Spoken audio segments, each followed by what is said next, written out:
Hello दोस्तों, मैं स्वागत करती हूँ इस पीवाईक्यू रिवीजन सीरीज में और आगे का प्रश्न आज फिर देखने वाले हैं हम लोग। तो चलिए बढ़ते हैं प्रश्न के ऊपर। इससे पहले चैनल पढ़ना है तो चैनल को ज़रूर से सब्सक्राइब कर लें और बेल आइकन प्रेस कर लें और अपने फ्रेंड तक भी इसे शेयर ज़रूर से करें जो भी हिंदी क्षेत्र से जुड़े हैं और जो बीपीएससी तैयारी 4 के लिए तैयारी कर रहे हैं उसके लिए बहुत ही लाभदायक होगा ये वीडियो। तो चलिए सीधे चलते हैं प्रश्न के ऊपर। और आज का जो पहला प्रश्न है इस सेशन का, मोहन राकेश के कहानी संग्रहों का प्रकाशन वर्ष के अनुसार सही अनुक्रम बताना है। तो क्या होगा? तो इसमें जो है सबसे पहले होगा यहाँ पर नए बादल जो कि 1957 ईस्वी का। उसके बाद होगा एक और जिंदगी, नहीं एक और जिंदगी होगा। उसके बाद होगा आपका ये उल्टा पुल्टा शायद दे दिया है। चलिए सीधे नीचे चलते हैं क्योंकि यहाँ ऑप्शन जो है अलग थलग दिया है। देखिए कि जो पहले होगा नए बादल जो कि 1957 का है, जानवर और जानवर 1958 का है, एक और जिंदगी 1961 का है, फौलाद का आकाश ये 1966 का है। ठीक है, तो पहले जो होगा 1 होगा, उसके बाद 2 होना चाहिए। यहाँ पर देखिए ऑप्शन में, यहाँ ऑप्शन देखिए वैसे तो बी दिया गया है तो पहले 2 है, उसके बाद 4 होगा, उसके बाद 3 होगा और उसके बाद 1 होगा। तो सही है, बी ऑप्शन ही राइट होगा यहाँ पर। आगे देख लेते हैं थोड़ा सा कि आषाढ़ का एक दिन, लहरों के राजहंस तथा आधे अधूरे इनके प्रमुख नाटक हैं। तो ये साथ में ध्यान रखना है आपको। अगले प्रश्न पे बढ़ते हैं। अगला प्रश्न है यात्रा साहित्य से संबंधित राहुल संस्कृत्यायन की पुस्तकें हैं। तो ये जो है मेरी लद्दाख यात्रा और तिब्बत में 1.25 वर्ष, तो ये इनकी जो है यात्रा वृत्तांत की पुस्तकें हैं, ध्यान रखना है। यात्रा साहित्य है तो राहुल संस्कृत्यायन का यात्रा साहित्य, किन्नर देश में, चीन में क्या देखा, मेरी तिब्बत यात्रा, रूस में 25 मास, ये भी साथ में यात्रा वृत्तांत ही है इनके, और मेरी जीवन यात्रा ये राहुल संस्कृत्यायन की आत्मकथा है। देख सकते हैं जीवन यात्रा लिखा हुआ है लेकिन ये जो है ये आत्मकथा विधा से है, तो ये थोड़ा सा आपका ध्यान रखना है। विस्मृत यात्री ये इनकी प्रसिद्ध उपन्यास है जो एक बौद्ध भिक्षु किसके ऊपर है, नरेंद्र यश के जीवन पर आधारित, ये सत्य घटना पर आधारित है, विस्मृत यात्री। ठीक है, तो ध्यान रखना है। चलिए अगले प्रश्न पे बढ़ते हैं। अगला प्रश्न है निम्नलिखित में से नई कहानी आंदोलन के कहानीकार हैं तो कौन है? तो ये निर्मल वर्मा जी हो जाएंगे और फिर राजेंद्र यादव हो जाएंगे।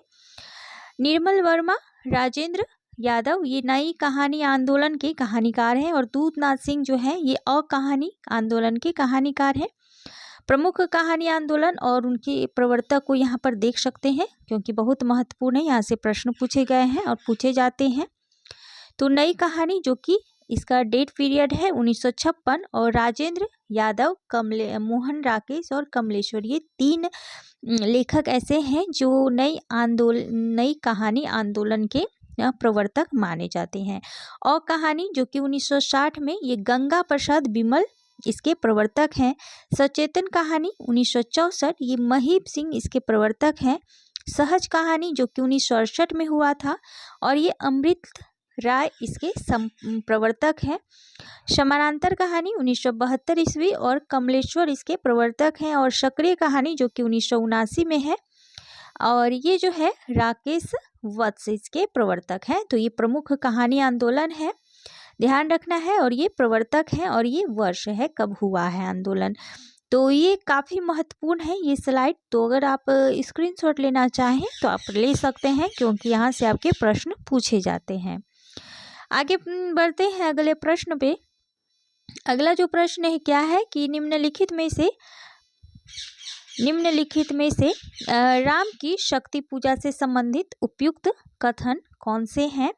तो चलिए देख लेते हैं ऑप्शन को। सी ऑप्शन यहाँ पर सही है, 1 और 3। तो 1 में क्या है, राम रावण के अनिर्गित समर का इतना विराट और उदात्त चित्र अन्यत्र दुर्लभ है। और 3 है, इसमें सूक्ष्मता के अनेक स्तरों पर विचरण करने वाली अर्थ योजना अप्रीतम है। तो दोनों कहीं ना कहीं एक दूसरे से मिलता जुलता शब्द है कि अन्यत्र दुर्लभ है और अप्रीतम है। तो ये एक दूसरे से मिलता जुलता है, तो 1 और 3 जो है सही होंगे। यहाँ पर थोड़ा सा देख लेते हैं कि ये राम की शक्ति पूजा में ये उपयुक्त कथन है महाकवि निराला द्वारा। ठीक है, आगे है कि अक्टूबर 1936 में प्रकाशित हुई थी राम की शक्ति पूजा पर सर्वाधिक प्रभाव किसका है? तो कृत्तिवास रामायण। ये ध्यान रखना है आपको कि सर्वाधिक प्रभाव जो था ये बंगला की कृत्तिवास रामायण का। और इस कविता का मुख्य विषय क्या है? राम रावण युद्ध नहीं बल्कि सीता की मुक्ति से प्रश्न यहाँ पर उठाया गया है। ये विशेष है, इसमें मुख्य विषय प्रतिपाद्य जो ली गई है वो क्या है? सीता की मुक्ति का प्रश्न। इसमें राम एक दिव्य चरित्र के रूप में नहीं है, राम का अंकन युगीन संवेदना के अनुकूल यहाँ पूरी तरह से मानवीय धरातल पर हुआ है। तो ये थोड़ा सा आपको ध्यान रखना है। चलिए आगे बढ़ते हैं। अगला प्रश्न है, के विरहिन के कूच कुमीच दे के आपा दिखलाई 8 पहर का दावचना मोपी शाह न जाई। तो इन पंक्तियों में प्रेम की किस स्थिति का वर्णन हुआ है? तो ये विरह की अतिशयता यहाँ पर देखी जा सकती है और ये कबीरदास जी की पंक्ति है, तो ध्यान रखना है। आगे बढ़ते हैं, क्या है? सूची 1 और सूची 2 दी गई है जिसमें आपको मिलान करना है। तो सबसे पहले देखते हैं कि राजभाषा आयोग का गठन कब हुआ था? तो ये हो जाएगा 1955 में, जिसके जो अध्यक्ष थे वो वीजी खैर थे।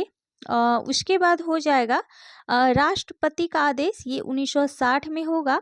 और राजभाषा अधिनियम ये 1963 में होगा और राजभाषा नियम ये 1976 में होगा। तो 1 का 2 देख लें किसमें है? 1 का 2 तो 1 का 2 एक ही में है, तो बी का 3 हो जाएगा और सी का 4 और डी का 1, तो ए ऑप्शन आपका राइट होगा। चलिए और देखिए यहाँ पर दे ही दिया गया है, हालांकि हमने मिला लिया। तो यहाँ पर देख लें कि भाषा भारत के राष्ट्रपति राजेंद्र प्रसाद ने भारतीय संविधान के अनुच्छेद 344 भाग 1 में प्रदत्त शक्तियों का प्रयोग करते हुए जून 1955 ईस्वी में श्री वीजी खैर की अध्यक्षता में राजभाषा आयोग का गठन किया गया था। तो ये भी स्लाइड काफ़ी महत्वपूर्ण है और यहाँ से प्रश्न पूछे जाते हैं। आगे देखें क्या है? तपे लागी अब जेठ अषाढ़ी मोहि पिय बी छाजनी भई गाढ़ी तन तिनवर भा झूरो खरी भई बरखा दुख आगरी जरी। इस पूरे करवक में नागमती की विरह दशा के बारे में यह विचार किसका है? ये तो पंक्तियां हैं, लेकिन नीचे देखते हैं क्या है कि यह आशिक माशुकों का निर्लज प्रलाप नहीं है, यह हिंदू गृहिणी की विरह वाणी है। इसका सात्विक मर्यादापूर्ण माधुर्य मनोहर है। तो ये रामचंद्र शुक्ल जी ने कहा है जो नागमती वियोग खंड के इन पंक्तियों के बारे में। और ये पूरे जो प्रकरण जो दिखाया गया है नागमती वियोग खंड, उसके बारे में शुक्ल जी का ये विचार है। और भी उन्होंने कहा है इसके बारे में, तो आप देख सकते हैं। एक ग्रंथ उन्होंने लिखा है रामचंद्र शुक्ल जी ने, जिसमें जायसी, सूरदास और तुलसीदास की आलोचनात्मक तरह से उनकी रचनाओं का भी वहाँ पर सभी तरह से उनका मंडन भी किया है और कहीं ना कहीं खंडन भी है। तो वो सभी तरह से एक आलोचनात्मक दृष्टि रखते हुए उन्होंने सभी बातें रखी है बखूबी। तो वो बुक आप देख सकते हैं।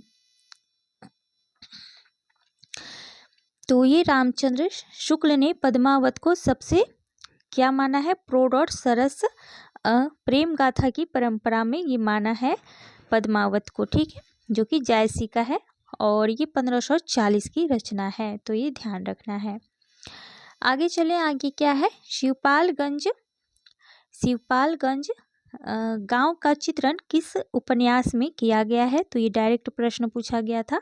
तो ये जो है ये राग दरबारी में किया गया है। और राग दरबारी जो प्रकाशित हुई थी ये कब हुई थी? 1968 ईस्वी में। श्रीलाल शुक्ल का व्यंग प्रधान उपन्यास है ये, जिसमें पात्र हैं वैद जी, रूपन बाबू, बद्री अग्रवाल और रंगनाथ आदि इस उपन्यास के प्रमुख पात्र हैं। और आगे देख लेते हैं।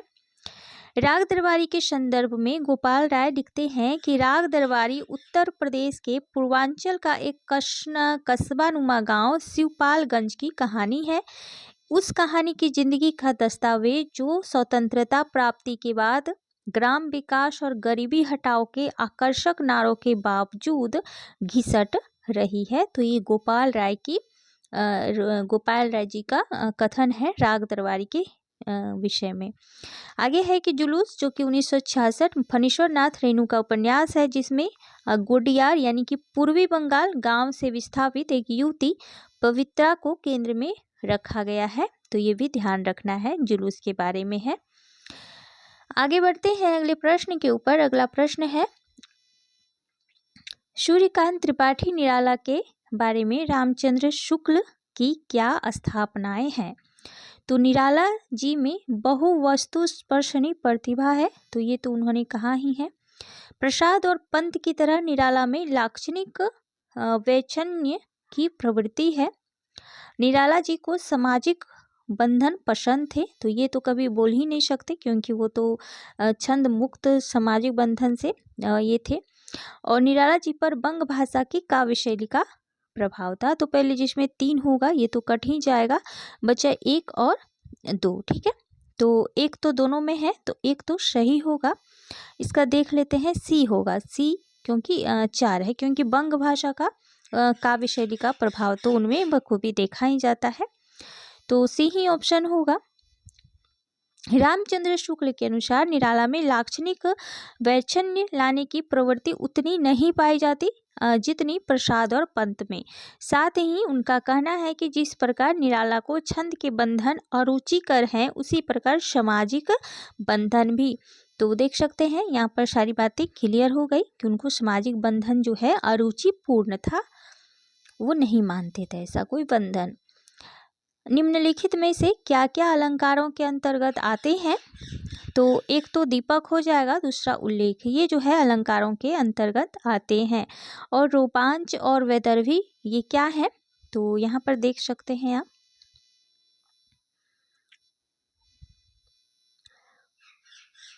दीपक और उल्लेख जो है ये अलंकारों के अंतर्गत आते हैं। दीपक अलंकार किसे कहा जाता है?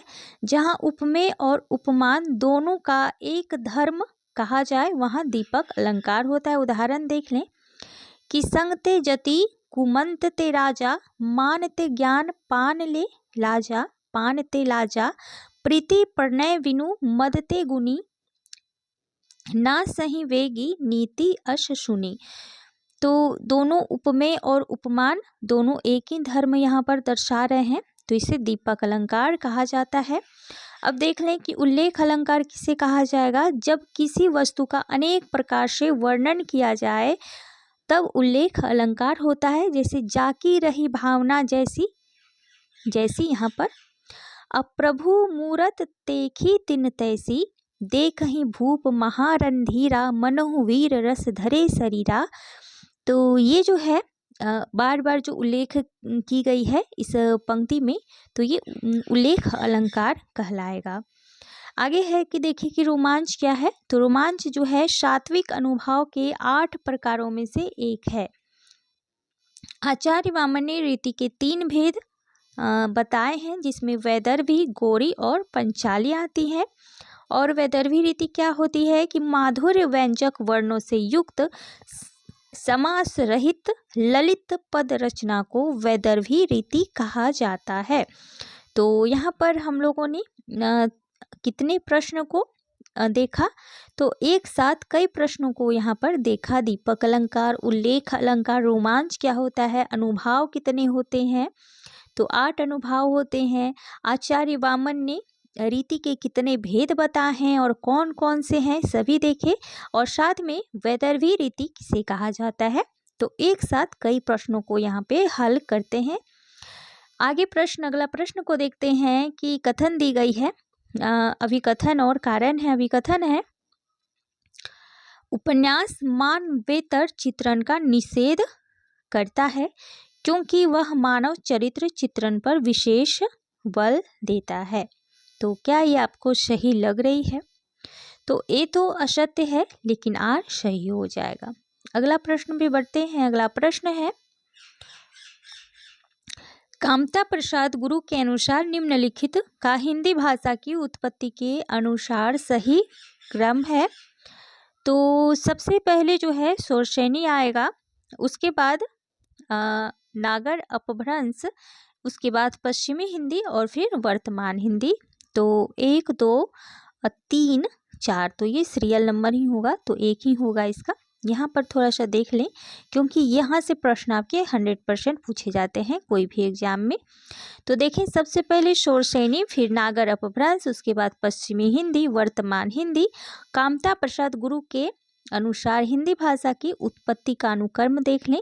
प्राचीन संस्कृति, लौकिक संस्कृति, पहली प्राकृत, दूसरी प्राकृत या जिसे पाली भी कही जाती है। उसके बाद शोरसेनी आई, फिर शोरसेनी अर्धमागधी, मागधी, नागर अपभ्रंश, अर्धमागधी अपभ्रंश, पश्चिमी हिंदी, पूर्वी हिंदी, वर्तमान हिंदी का इस तरह प्रादुर्भाव हुआ। तो ये सभी सीरियल नंबर सीरियल से दी गई है, तो आपको ध्यान रखना है सभी को, क्योंकि यहाँ से प्रश्न देख सकते हैं किस तरह पूछी जाती है। आगे है, निम्नलिखित में से किसका संबंध मनोविश्लेषणवाद से नहीं है? तो ये पाठ रचना से नहीं होगा, और कामवृत्ति, अहम और मनोविश्लेषण पद्धति ये सारे होंगे। तो इसके जो प्रमुख प्रवर्तक हैं सिगमंड फ्रायर थे, और फ्रायर ने मानव मन का गहन अध्ययन करने के बाद जिस सिद्धांत का निरूपण किया उसे ही मनोविश्लेषणवाद कहा गया। फ्रायर ने मन पर शासन करने वाली 3 शक्तियां बताई, इदम, अहम और परम। इसमें से इदम का संबंध काम प्रवृत्ति से है, जिसे फ्रायर ने लिबिडो कहा है।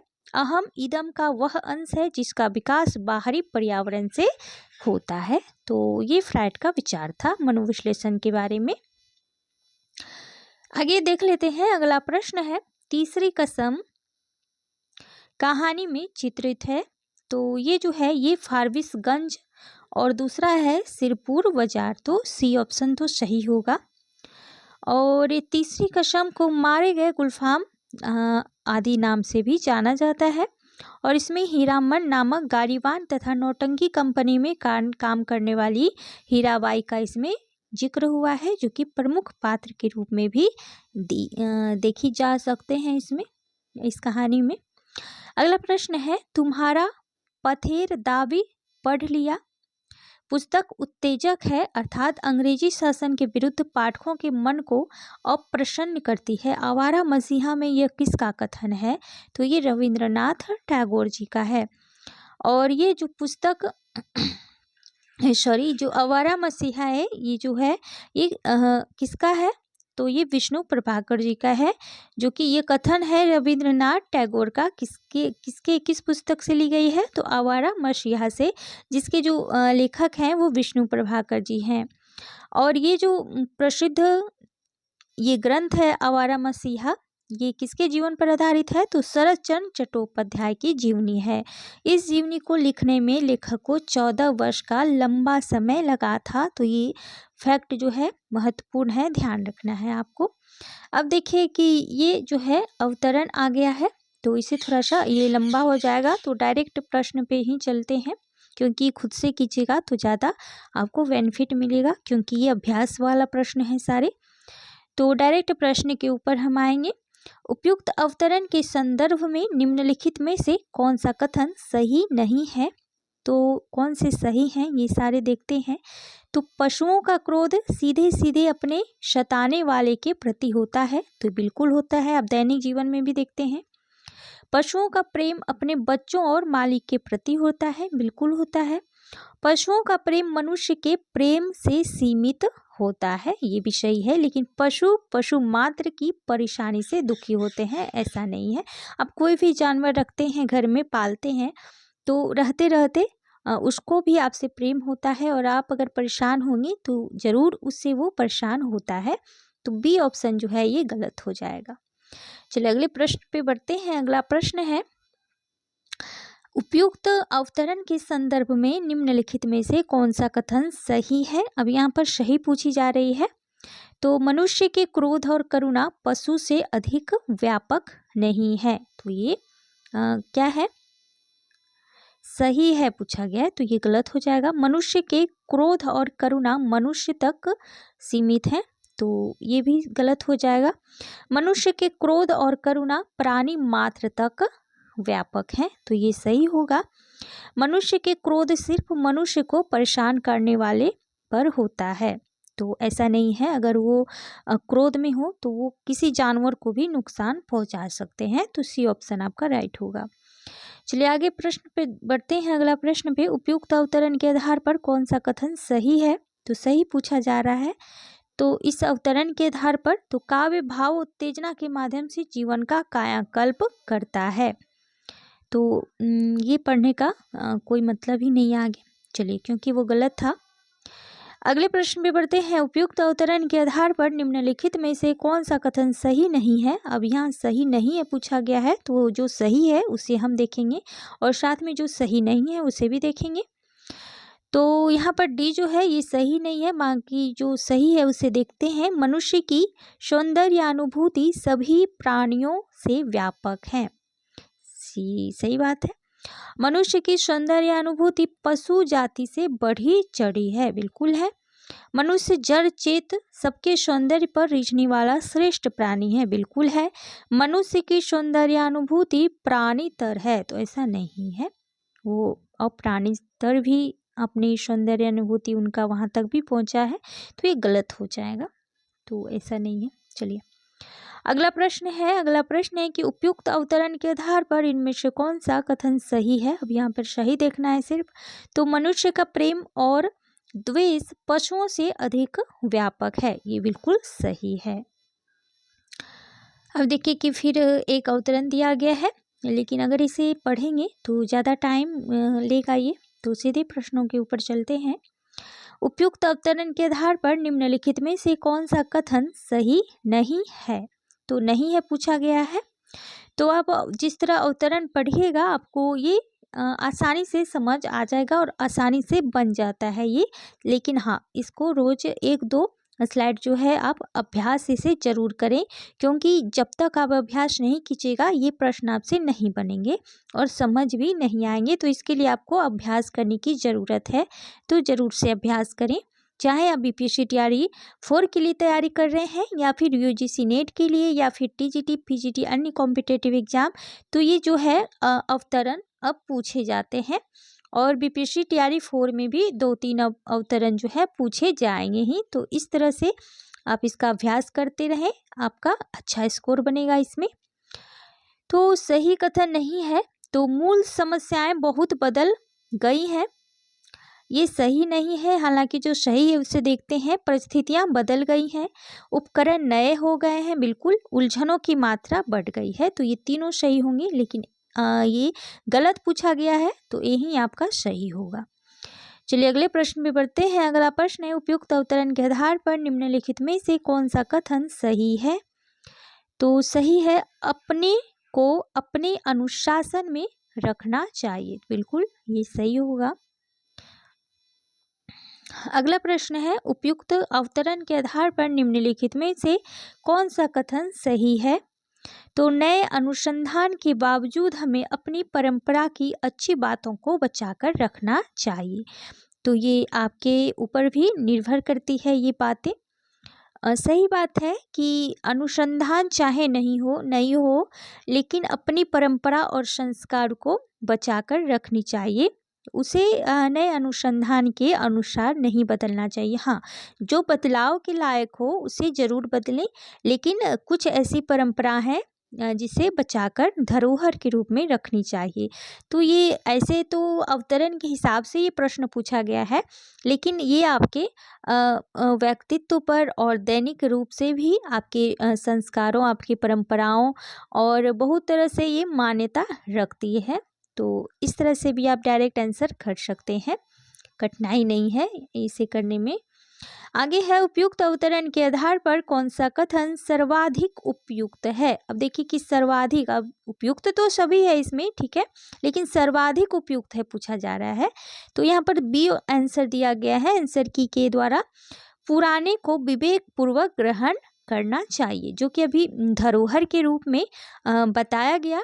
वही प्रश्न आपके उसके नीचे वाले स्लाइड में ये पूछे गए हैं और वहाँ से अवतरण में आपको एकदम आसानी से मिल जाएंगे। तो देख सकते हैं कि एक स्लाइड से दूसरे स्लाइड में जैसे ही आप प्रवेश करते हैं आपको प्रश्न भी मिलेंगे और उसका आंसर भी आपको वहीं मिल जाएगा। तो इसलिए मैं बोलती हूँ हमेशा कि आप आंसर और क्वेश्चन को प्रश्न को अच्छे से पढ़ें, उसके बाद आपको आंसर आसानी से मिल जाने हैं। तो बी ऑप्शन आपका सही होगा, क्योंकि सर्वाधिक उपयुक्त पूछा गया है। और आज का लास्ट प्रश्न देखेंगे अवतरण से, उपयुक्त अवतरण के आधार पर निम्नलिखित में से कौन सा कथन अनुपयुक्त है यानी कि गलत है। तो ए गलत है, तो सही क्या है, तो यही आपका सही होगा, यानी कि गलत पूछा गया है तो ए सही होगा, लेकिन जो सही है वास्तविक में तो वो देखेंगे। हमारी परंपरा महिमामयी है, बिल्कुल है। हमारा उत्तराधिकार बहुत समृद्ध है, हमारा संस्कार अत्यंत उत्कृष्ट है। तो ये तीनों जो है इस अवतरण के माध्यम से सही है और ये जो है ये गलत है। क्यों है देख लें इसको भी। हम अधीनता के रूप में सोचने के लिए अभ्यस्त हैं। क्या ये सही है? बिल्कुल सही नहीं है, लेकिन ये गलत पूछा गया है तो ए ऑप्शन ही आपका राइट होगा। तो चलिए दोस्तों, आज हम लोगों ने ये जो प्रथम पाली का जो प्रश्न पूछा गया था इसे पूरे 100 प्रश्न को हम लोगों ने कवर किया है।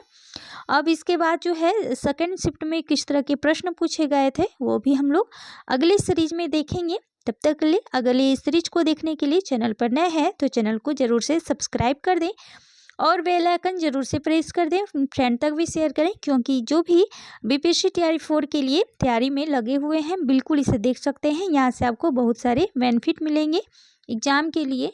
तो बने रहें इस चैनल के साथ। थैंक यू सो मच दोस्तों, फिर मिलती हूँ अगली सीरीज में।